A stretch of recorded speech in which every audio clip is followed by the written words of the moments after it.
On January 31st, President Trump signed an executive order called the 10-to-1 Deregulation Initiative. Basically, the goal of this initiative is for every one federal regulation that's introduced, 10 old and outdated regulations have to be gotten rid of. Now, the reason why they want to do this is they want to speed up the process and lighten the burden that businesses have to carry and all the hoops and red tape that they have to go through just to open. So for an example, let's say you have a restaurant that you want to open and there are 100 regulations that you have to follow and go through just before you even fire up that grill. Well, this initiative wants to look at a lot of those unnecessary steps that you have to take and get rid of them so that you can open your doors sooner and people can come sit at your table and eat and you can make more money. So that's the general idea of this 10-to-1 deregulation initiative.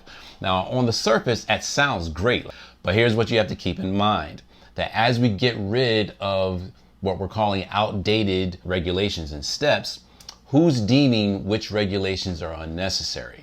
All right, so because we run the very real risk of lack of oversight. So again, the benefits of the 10-to-1 deregulation initiative are that theoretically they definitely can boost the economy and foster economic growth. They can cut the bureaucratic red tape that we know infamously keeps a lot of business from opening their doors as soon as they can.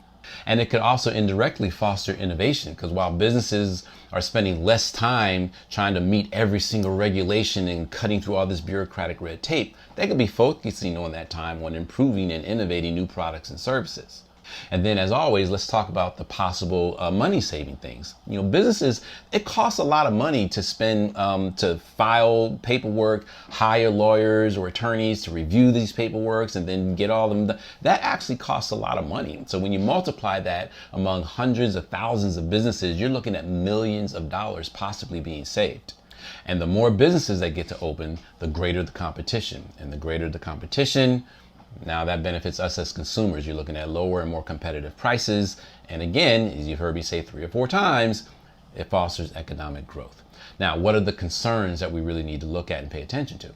Well, as I mentioned, you can potentially lose important regulations. I mean, there are regulations that, though they may be time consuming and seem like bureaucratic red tape, they're there for a reason. They're there to protect the consumer. They're there to actually protect the businesses. And sometimes, and in an initiative like this, those type of regulations can actually get cut out. And then we actually now lose things that were in place to actually help and protect us. And by getting rid of those regulations, they could actually harm us. And when you get rid of those helpful regulations, now you have industries that are essentially governing themselves more. And once that happens, history has already proven that businesses will cut corners, right? And then we lose the quality of products. And that can also become now a safety issue, because there are less regulations, there are less people to answer to. These businesses essentially start answering to themselves more and more. And then just getting away from the restaurant example, we're looking at environmental risks. You know, not every business that's opening is a restaurant. So we have some businesses where they can have a direct effect on the environment. So with less oversight and less regulations, they're going to try to find the cheapest, most efficient way to do things. And sometimes the cheaper, faster route is not the best route.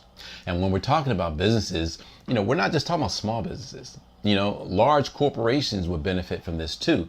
And that could be even riskier because they have more incentive and more resources to take advantage of looser regulations. And again, at the end of the day, when it comes to a capitalistic society, that bottom line is king. And so they're going to do whatever it is they need to do to cut the corners to meet that bottom line and stay in the black.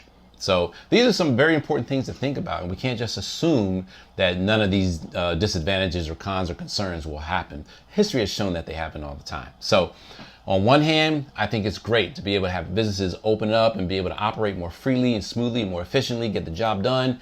Wonderful.